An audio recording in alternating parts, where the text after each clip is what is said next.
Now there are lots of good and bad movies out there, but I'm gonna tell you guys some of my favorites.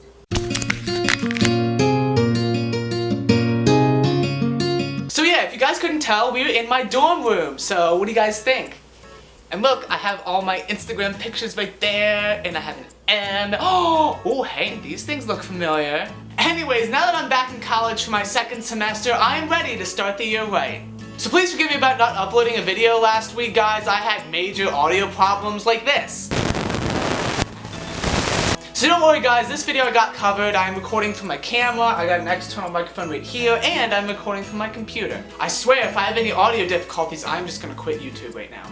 So since I'm going to school for film, I thought why not make a video for you guys telling you what my favorite movies are. And I'm pretty sure you and I will have some in common. Now before we go on here, I should just warn you guys that I'm gonna be spoiling movies left and right. So you've been warned. So let's get to this, shall we? So let's say I made a list for you guys of my top 10 favorite movies of all time. Now I'm going to start off with number 10, which is The Life of Pi. Now this story is about Pi telling a story about he got stranded in the middle of the ocean alone, like with no one else there. Well, except for a tiger and like a zebra and orangutan and maybe even a hyena. I know, crazy, right? Now this film is just beautiful to look at and definitely makes your eyes and ears grow. Now you also get to connect with Pi on a deeper level because he has to go through some life-threatening decisions. Alright, so moving along here to my 9th favorite film, which is The Fault in Our Stars, which I'm sure you guys know and love. Now this film is about a girl named Hazel who actually has cancer and then she joins a cancer support group. So while she's in this group, she meets this young, handsome-looking guy named Augustus Waters, and he eventually spends more time with her, and oh my gosh, it's just such a heartwarming story. And you're definitely gonna need a tissue box for that one. Number 8, Star Wars Episode 3. Now, why not the new one, Matt? Well, I have my own reasons for that one, but you know, that's just for a completely different video. And if you're a Star Wars fan, this film brings everything together and shows how Anakin becomes Darth Vader.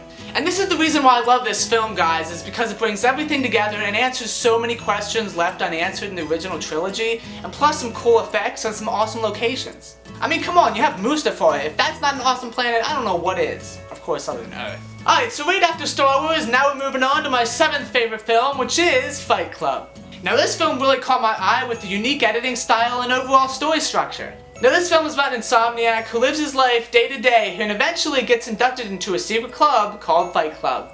The first rule about Fight Club is you do not talk about Fight Club, so that's as far as I can go there, guys, so just watch the movie. Number 6, Memento. Now I'm a huge fan of this one because it's a regular story, but told backwards, which is definitely unique. Now this film is about a guy named Leonard who faces a severe memory loss problem and he has to live his life day to day, but he's trying to seek the killer of his wife. And because of his mental illness, he has to take pictures of every single thing he does so he can remember it later on. Which this really makes me feel so bad for the character.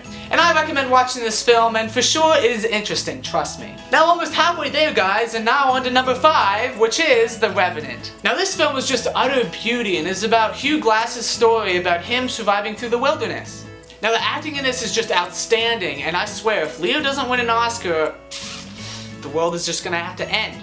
That's not the only thing that makes this film though, but also the wonderful cinematography and just the long takes in general make this film stand out. Now overall, I just fell in love with this movie when I first saw it in theaters, and if you guys haven't seen it already, oh my gosh, I highly recommend it. Like, that should be the next movie you go watch. Now on to my 4th favorite film, Inside Out.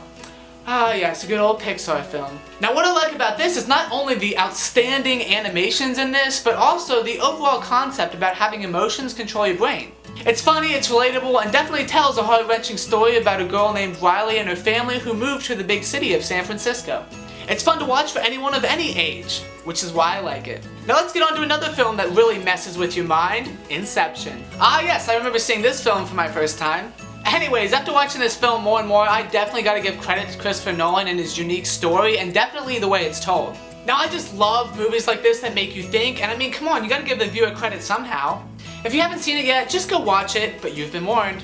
Okay, well, almost done here. Now on to my 2nd favorite film, which is good old Leo and the Titanic. Now I'm sure most of you out there have seen this film and can relate to what a lovely story it is. All it be tragic, I literally cry every single time I watch this film. So go out there and please watch this. I know it may be a little long, but it is definitely worth it. Oh my gosh, are you guys ready for my number 1 favorite film of all time? After this short commercial break. So now my absolute favorite film of all time is Interstellar. Now this isn't just any movie, in fact it's a journey unlike any other. Now in the near future on Earth, people are dying, and Cooper and the Lazarus mission have to go out and save the human race. Now this movie definitely throws your mind through the ringer as well, but the ending is just out of this world. Pun intended. Now this film definitely stands out on the wonderful story structure, sound design, music, special effects, oh my gosh, the list just goes on and on. Now I've probably seen this film at least 10 times up until now since it first was released, and I'm just a huge fan of it. So if you haven't seen this movie, then please make it the next one you watch. I am definitely 100% sure you will enjoy it. Well, there you have it guys. Those are my top 10 favorite movies of all time. Now keep in mind, this is up until now, and as I see more and more movies and as time goes on, who knows, my list might change. Anyways, if you would like to stay up to date on all the movies I watch and review, you can follow me on Letterboxd, the link's in the description below. So what are some of your favorite movies? I love talking about them, so please comment below and we can chat movies. So that'll be it for today's video. I hope you enjoyed it, and I will see you in your lovely face next week. Fun fact for you guys, ever since the past 3 months and even till this day, I've watched at least one movie every single day.